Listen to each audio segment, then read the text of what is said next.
Good morning, friends, or good afternoon, good evening, whatever it is for you. In this moment, as I'm making this video, it is good morning. So, good morning. So, I finished another book. This one's called Spiritual Economics by Eric Butterworth. And it's a fantastic book. I loved this one. I think I probably will say that about all the books that I read and review, though, right? Because there's something good in all of them, of course. This one is just packed with good stuff, though, and I'm going to give you a glimpse of this book. And that's the idea of these book reviews that I'm starting to do here, is that it's just a glimpse of what these books are about. It's not a full summary and thing like nothing like that, and it certainly isn't to say, help you feel like, oh, I've read that book now. Really, it's just to share some ideas from the book and to maybe hopefully pique your interest in possibly picking the book up, whatever the book is. In this case, it's Spiritual Economics by Eric Butterworth. So, I got some notes here. Let's get right into it, and let's try to knock this one out in a matter of a couple moments. It says here, it is important. It's an important moment in your life, and I'm not really quoting or reading the book, just basically getting the idea of it. But it's an important moment in your life that when you realize that things may happen to you, things may happen around you, but the only things that really count are the things that happen in you. Page 64, it's your mind, take responsibility for the thought you hold in it. Okay, it's like the person who says in explanation for his poor performance on a job, I was awake all night worrying. He says it as matter-of-factly as saying, it rained all night, as if that's what kept him up and it was outside of his control. But it's your mind, and the you who has the mind has the power to control the thoughts and images that hold forth in the mind. It's an old cliche, stand guard at the door of your mind. Don't allow negative thoughts to stand unchallenged. And that's the idea. It's your mind, so take responsibility for the thought you hold in it.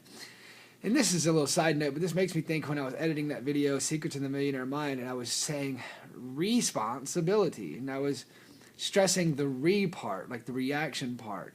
And I don't know why I was doing that. I don't know what that was all about. I was wanting to stress the response ability. I wanted to stress that part, the two word response ability part of responsibility. I don't know why I was saying responsibility so much. If you don't know, if you haven't seen the Secrets of the Millionaire Mind book, there's a link for it somewhere right here now. You'll know what I'm talking about. But also, there's some really good ideas shared, and I'm not saying that they're my ideas that I'm sharing, aren't I awesome? I'm saying the ideas that were shared in that video were awesome, and it's worth watching. All right, page 109. Let's see what's on page 109. Oh, this was interesting. Thought it was worthy of note. The word vocation comes from the Latin meaning I call. Begin to think of your work as a calling. I like that. I like that a lot. Page 109. So page 112.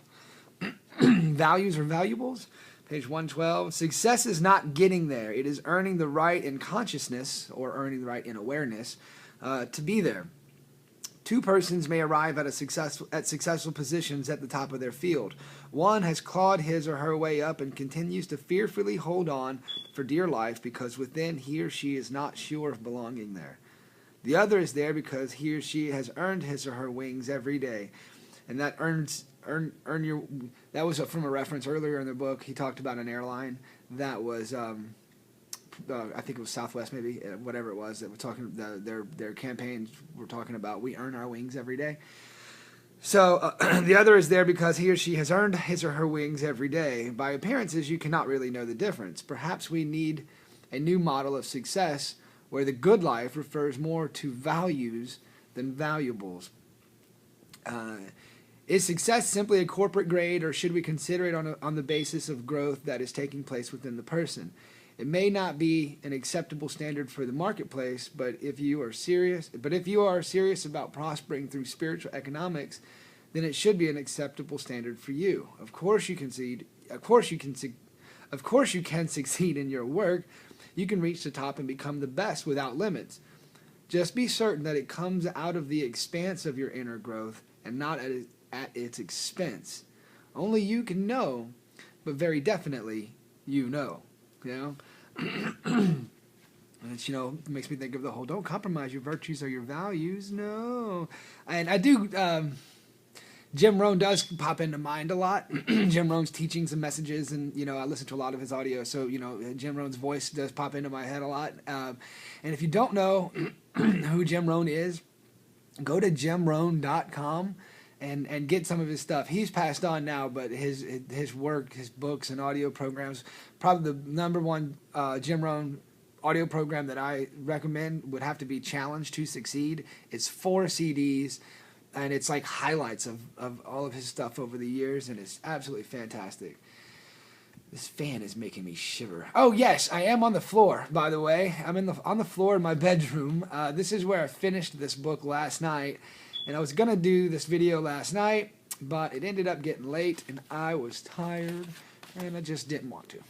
But before I finish my next book, which I'm really excited about, my commitment is to make these videos and get this out there, so I'm doing that quickly now, and I am kind of rushing through this as much as I can. 157.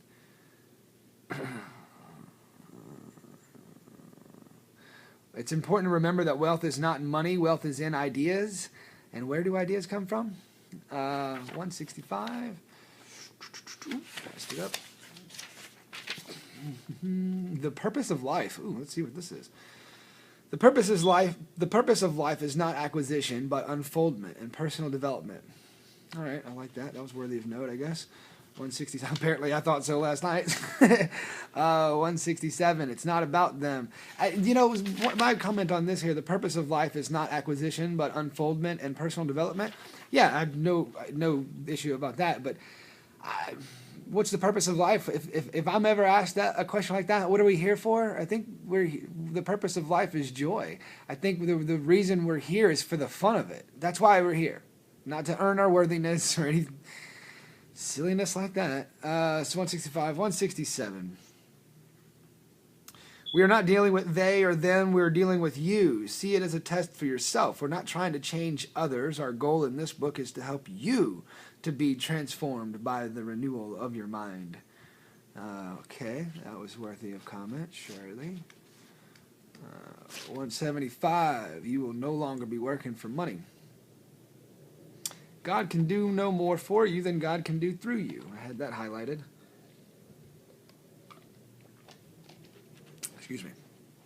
The first thing that will happen is that you will forget that there is a reward dangling before you for the work you do. You will no longer be working for money. You will be paid, of course, but it will be an added compensation for doing the thing you love.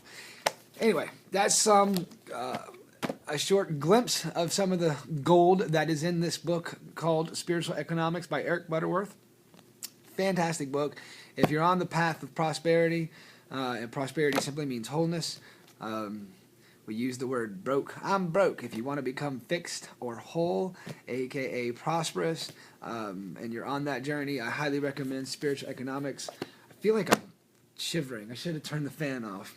All right, so that's the video. I did it in 9 minutes. I'm probably going to put this in the computer and chop it down a little bit because that's a bit long.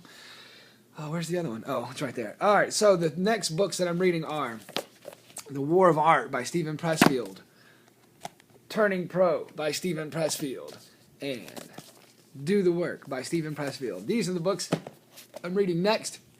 I'm reading them in that order.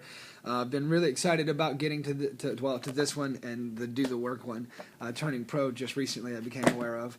But anyway, thanks for tuning in. There's another video here, another book down on the journey here for personal growth and expansion, right? So anyway, thanks for tuning in, and we'll see you on another video. But that's a lie. I won't see you. First of all, who's we, right? It's me, right? So I'll see you on another video. I don't see you right now. All I see right now is a little blinking light on an iPad, right? So hopefully you'll see me on another video. Bye for now.